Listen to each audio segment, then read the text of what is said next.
Back with me to Revelation chapter 12, where now we're talking about the end time scenario, which is still ahead of us. I think we're getting closer and closer to when Christ will return for the body of Christ, and then will come the 7 years of the horrors of the tribulation, and then Christ will return.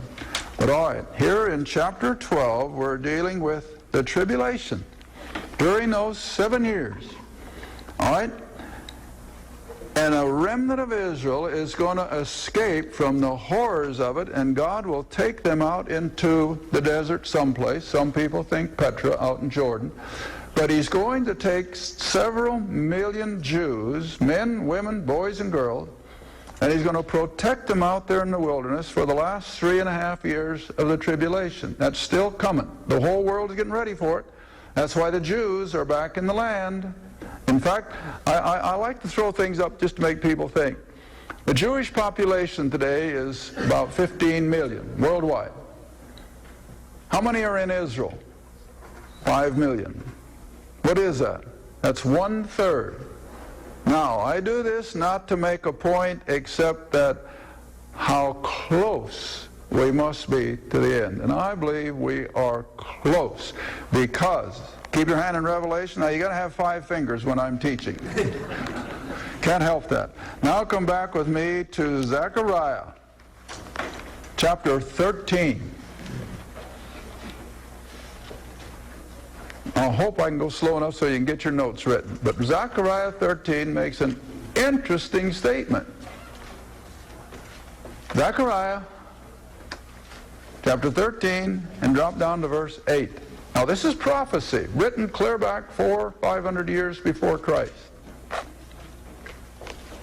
Verse 8, and it shall come to pass.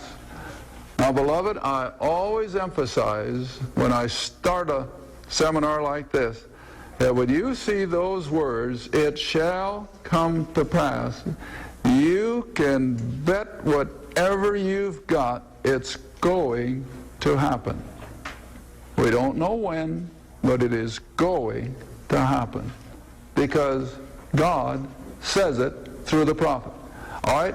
He tells the prophet to write that when it shall come to pass that in all the land, that is the land of Israel, saith the Lord, 2 parts or 2/3 shall be cut off, and what? Die. Now that's not a pretty prophecy. 2/3 of the Jewish people that are still living at the time of this horrible tribulation are going to lose their life. But 1/3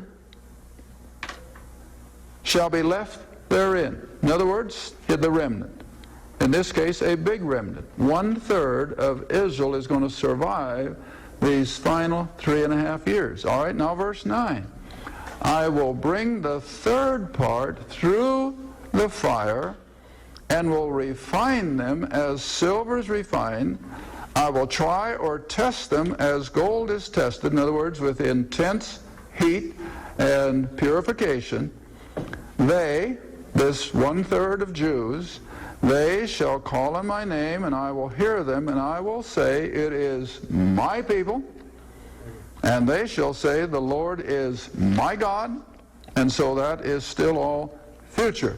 All right, now then, when you jump back to chapter 12 of Revelation, this is where we pick up that 1/3 of Israel that's going to survive the tribulation and be ready to go into the kingdom. Because if you're going to have an earthly kingdom, you got to have people. You got to have flesh and blood.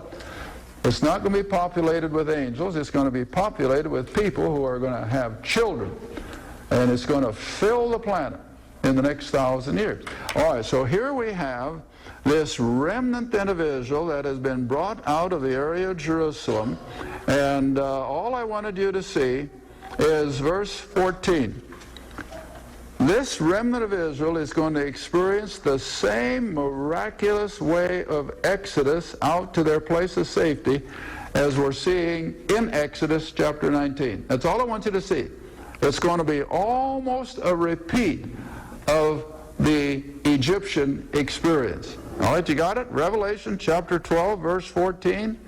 And to the woman, that is this escaping remnant of Israel, were given 2 wings of a great eagle, that she might fly into the wilderness, into her place, where she is nourished or taken care of and protected, just like Israel was for 40 years under Moses, where she is nourished for a time and times and half a time from the face of the serpent, that's Satan and the Antichrist.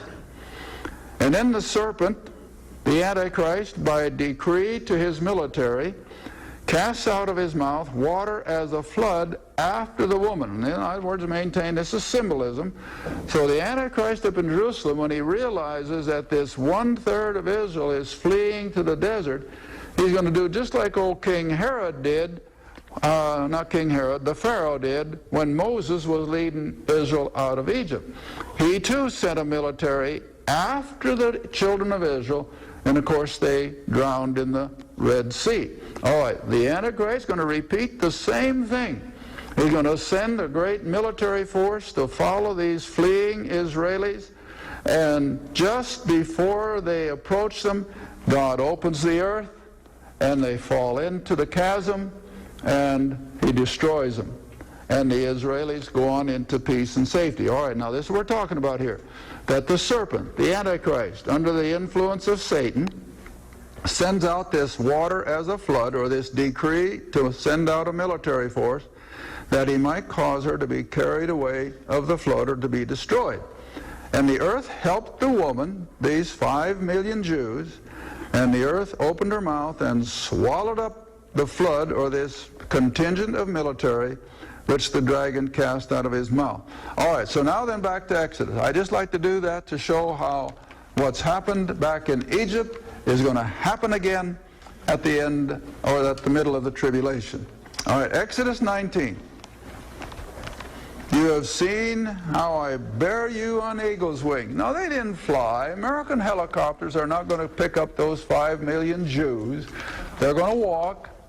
But maybe they'll drive cars, I don't know. But they're going to miraculously escape the military power of the Antichrist. All right, now let's move on. Verse 5. Now therefore, if you will obey my voice indeed and keep my covenant. Now you see, God always deals with Israel on a if you do basis. And here it is. If you keep my covenant. Now what covenant is he talking about? Not the Abrahamic now, but the covenant of law that's going to come through Moses and the 10 Commandments in chapter 20. And so if Israel will be obedient to the system of law, then all these promises would be fulfilled. You shall be a peculiar or a special treasure unto me, now watch the language, above all people. Where does that put the Jew? The favored nation. Way back here, coming out of Egypt, see? They're already decreed to be the favored nation, the chosen people.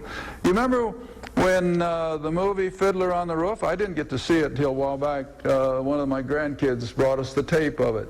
How many of you seen Fiddler on the Roof? Okay, what did the old major character constantly say?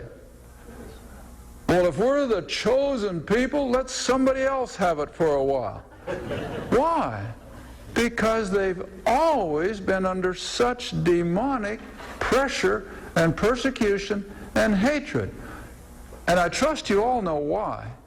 Because as soon as Satan understood that this little nation of people would be intrinsic to the program of God, Satan now turns all of his power on them to destroy them. And so for not quite 6,000, for 4,000 years, 3,000 years anyway, Israel has been under the constant attack of Satan. And that's why they've had all this persecution. That's why they suffered the Holocaust. That's why this demonic person down in Iran is threatening to blow them away. It's Satan trying to destroy the Jew and disrupt God's program of prophecy. So don't ever accuse the Jews of being something other than nice people, or they wouldn't be so detested. It's satanic. And Satan is pulling every plug to turn the world against him. Look at the United Nations. Every resolution that they have ever voted on since Israel became something to deal with is 100 and some nations to 2.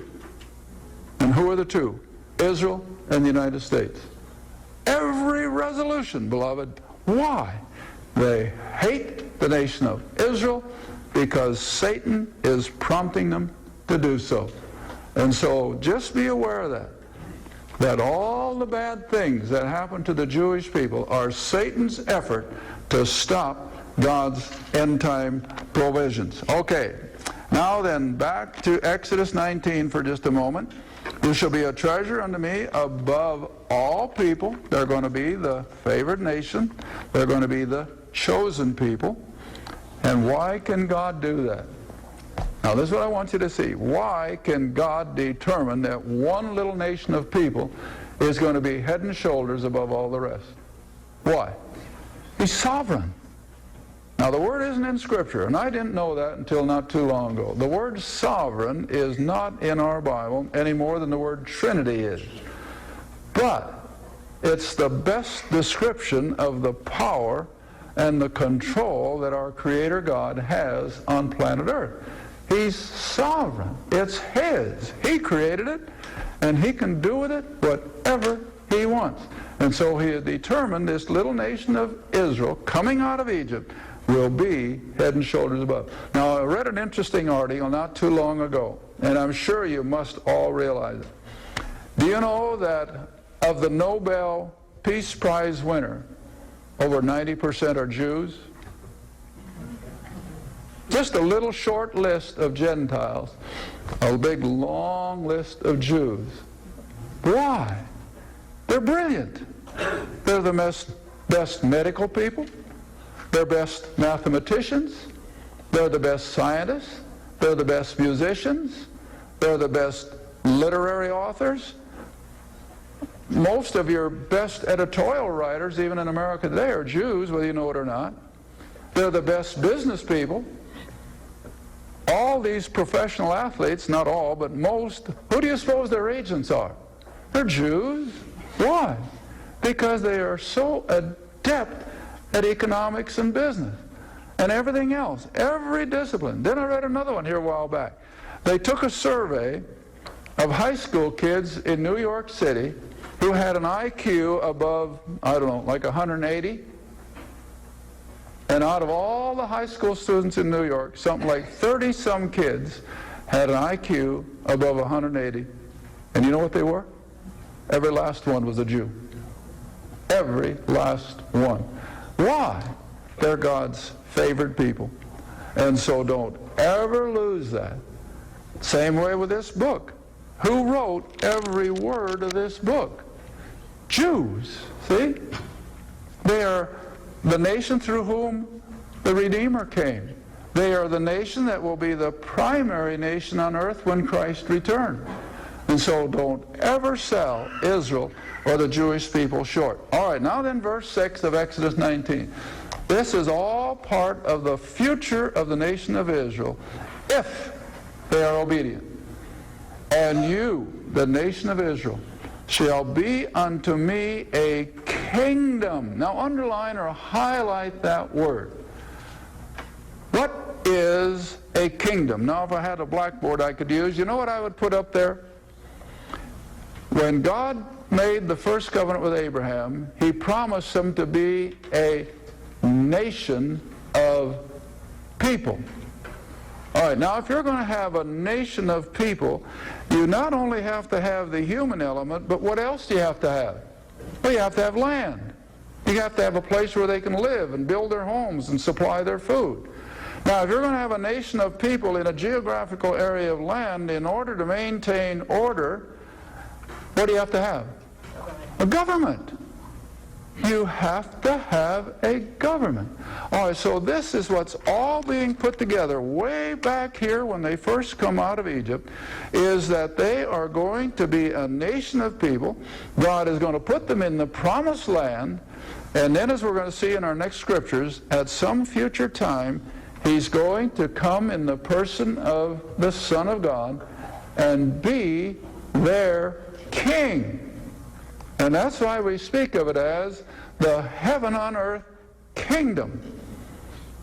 Now get that straight. If you've never heard it before, just put it down where you'll never forget it. That all through the Old Testament, it's that constant reminder to the nation of Israel of a coming glorious earthly kingdom with God as the king. Now, what makes it so glorious in prophecy is that this kingdom is going to be on this planet, but it's going to be completely plowed under. I told somebody the other day, just picture God with a moldboard plow from here to the ceiling high. And the whole surface of the planet is going to be renovated and made brand new as it was in the Garden of Eden. That's the future. So what's going to happen to all the gambling casinos? They're going to be gone. All the nightclubs, gone. All the whiskey production, gone. All the beer production, gone. Everything that smacks of wickedness and evil is going to be gone. And the planet will be renovated. And Satan will be taken off the scene, the curse will be lifted, and this glorious kingdom of heaven with Jesus Christ as the king is going to come in, and Israel will be the major player. They're going to finally receive all these Old Testament promises. Now that's what everything is pointing to, and I'm going to show that now as we come up to the Old Testament. Everything is pointing to this final heavenly on earth kingdom over which Christ will rule, and Israel will be the major player. All right, now then here we have the promise of a kingdom of priests in verse 6, a holy or a set-apart nation, and these are the words which thou shalt speak unto the children of Israel. All right, now in order to make some headway, we'll come all the way through their history under the judges and Joshua and Moses and so forth. And now we come all the way up to Isaiah. After King David and Solomon, and they've already become a nation in the land of Canaan. And come with me to Isaiah chapter 2.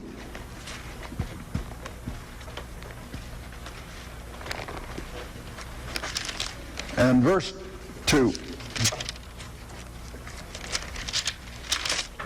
Isaiah 2, verse 2. Now remember, Isaiah is writing about 700 and some BC. He's only about 300 years on this side of King David and Solomon.